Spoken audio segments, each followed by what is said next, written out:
हमने जान लिया टेंस की डेफिनेशन क्या होती है, टेंस में क्या होता है, टाइम होता है, वर्क होता है, टाइम के 3 पार्ट होते हैं, वर्क के 12 पार्ट होते हैं, जान लिया। अब हम इन सभी चीज़ों को सेंटेंस में अप्लाई कैसे करें वो देखते हैं। तो सेंटेंस जैसे बनाते हैं हम, तो सबसे पहले क्या लगाते हैं, सब्जेक्ट, फिर हेल्पिंग वर्ब, फिर वर्ब होती है, और फिर ऑब्जेक्ट होता है, और फिर अगर कुछ बचता है तो ठीक, नहीं तो फुल स्टॉप लगा देते हैं। ये एक standard formation of a sentence, this is called the standard formation of a sentence.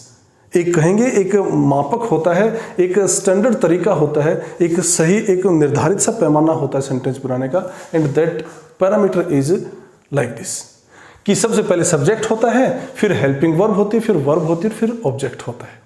अब ये क्या होता है, अब इन चीज़ों को हम डिफाइन करेंगे, एक एक को डिफाइन करेंगे, और वो समझ लिया तो आपने सेंटेंस बनाने समझ लिए, आपने टेंस सीख लिया। सबसे पहले सब्जेक्ट, मैं 3 बातें आपको बताऊंगा जो जाननी जरूरी हैं। सबसे पहली बात क्या है, सब्जेक्ट।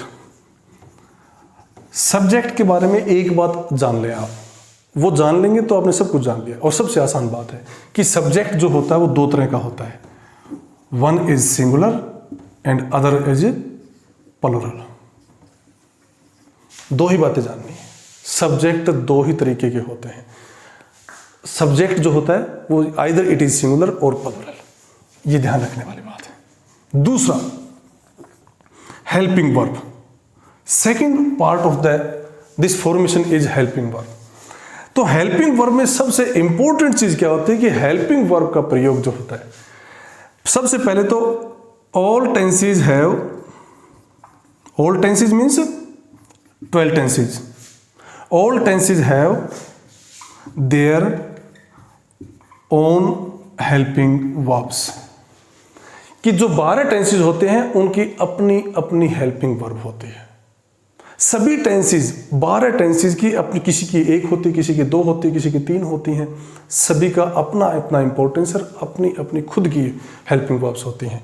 और दूसरी बात हेल्पिंग वर्ब के बारे में जाननी जरूरी क्या है कि helping verbs are used according to the subject, according to the number of subject.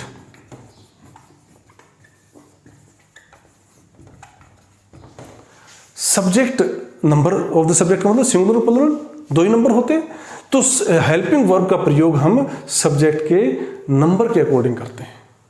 ये बात बहुत इंपॉर्टेंट है जानने कि हेल्पिंग वर्ब, देखिए हेल्पिंग वर्ब के बारे में कंफ्यूजन होता है, तो कंफ्यूजन यहाँ पे इन 2 लाइन में दूर किया गया है कि सभी टेंसेज की हेल्पिंग वर्ब अपनी अपनी होती हैं और हेल्पिंग वर्ब का प्रयोग सब्जेक्ट के अकॉर्डिंग होता है।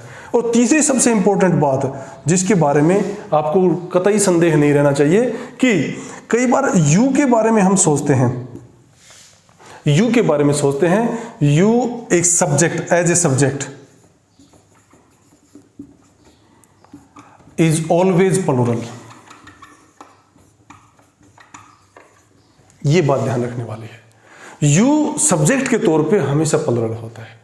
तो हमने यहां पे ये बातें जानी है कि सब्जेक्ट क्या होता है, सब्जेक्ट कितने प्रकार का होता है, हेल्पिंग वर्ब का यूज कैसे करते हैं, और ये यू जो सब्जेक्ट होता है ये सिंगुलर होता है कि प्लुरल होता है। अब मुझे लगता है कि सब्जेक्ट और हेल्पिंग वर्ब के बारे में ऑल क्वेरीज आर रिजॉल्व्ड।